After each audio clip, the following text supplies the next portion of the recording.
علم کے بغیر انسان ادھورا رہتا ہے۔ انسانیت اور حیوانیت کے درمیان تمیز اور فرق کرنے والی شے وہ علم ہے۔ علم ایک خزانہ ہے۔ دنیا کے ہر قسم کی دولت کے لیے زوال ہے، لیکن قربان جاؤ علم کی دولت پر کہ اس کے لیے کوئی زوال نہیں۔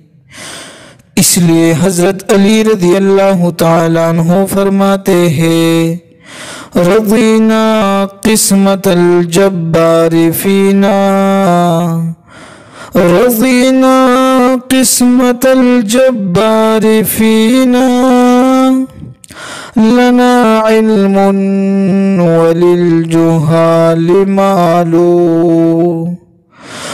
ہم اللہ تعالیٰ کے فیصلے اور تقسیم پر راضی ہیں، اس لیے کہ اللہ تعالیٰ نے ہمارے لیے تقسیم میں علم رکھا اور ہمارے لیے تقسیم میں ہمیں علم عطا فرمایا اور جاہلوں کو مال عطا فرمایا۔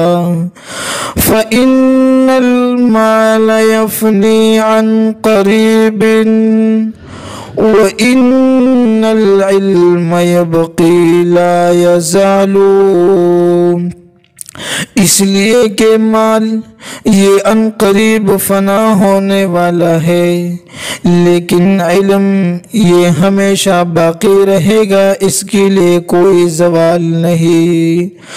اگر تم علم حاصل کرنا چاہتے ہو تو حضرت علی رضی اللہ تعالی عنہ فرماتے ہیں، فَاجْهَدُوا وَلَا تَكْسِلُوا وَلَا تَكُوا غَافِلًا، فَنَدَامَةُ الْعُقْبَىٰ لِمَنْ يَتَكَاسَلُ۔ یعنی اگر تم علم کے حصول کے طلبگار ہو تو خوب محنت اور کوشش کرو، سستی سے کام مت لو، غافل مت رہو۔ اس لیے کہ جو بھی علم کے حصول کے زمانے میں غفلت اور سستی کو اپناتا ہے تو اس کا انجام خطرناک ہوتا ہے اور اس کا انجام شرمناک اور عبرتناک ہوتا ہے۔